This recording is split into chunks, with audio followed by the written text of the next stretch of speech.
এই যে একটা ব্যাগ, এটা কিন্তু ব্যাগ না, এটা আমার জাদুর বাক্স। কেন জানো? এটার ভিতরে আমার সব মন খুশি করার জিনিসপত্র।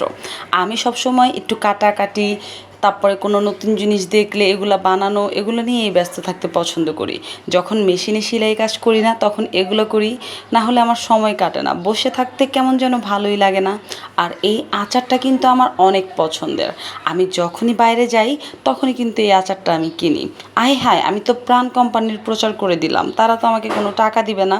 থাক, সমস্যা নাই, মাঝে মাঝে ফ্রিতে একটু কারো উপকার করলে কেমন হয়? ভালোই হয়। আমি ইদানিং ফেসবুকে দেখতেছি এইসব জুট দিয়ে অনেক নতুন নতুন অনেক সুন্দর সুন্দর জিনিস বানানো যায়। তো আমি ভাবলাম আমি এগুলো কিনবো না, আমি তো এগুলো চাইলেই বানাইতে পারি। হয়তো বা তাদের মতো অনেক সুন্দর হবে না, কিন্তু যতটুকু হবে ভালোই হবে। এতটুকু কনফিডেন্স তো আমার নিজের ভিতরে থাকাটা দরকার, তাই না? আমার মতো তোমাদের ভিতরেও কিন্তু এই কনফিডেন্সটা থাকা খুব জরুরি। আমি যা দেখি আমি চেষ্টা করি তাই বানাইতে। অনেক সময় আমি বানাইতে পারি, আবার অনেক সময় আমি বানাইতে পারি না। এটা কোনো ব্যাপার না, মানুষ ভুল থেকেই শিখে। আমি যে একবারেই পারবো তাও কিন্তু আমি সঠিক জানি না। আমি মনে মনে এটা মাইন্ড সেট করি যে একবার হবে না, দুইবার হবে না, তিনবারের বেলা ঠিকই হবে।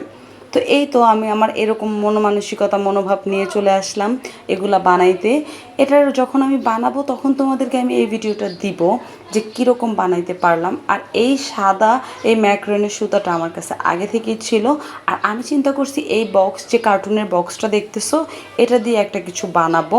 আর একটা কাপ রাখার মতন একটা ম্যাট টাইপের কিছু একটা বানাবো। আমি কাজ শুরুও করে দিচ্ছি। এটার ফাইনাল লুক আর ভিডিওটা আসবে সামনে, তোমরা কিন্তু দেখবা। তো ভালো থাকো, আসসালামু আলাইকুম।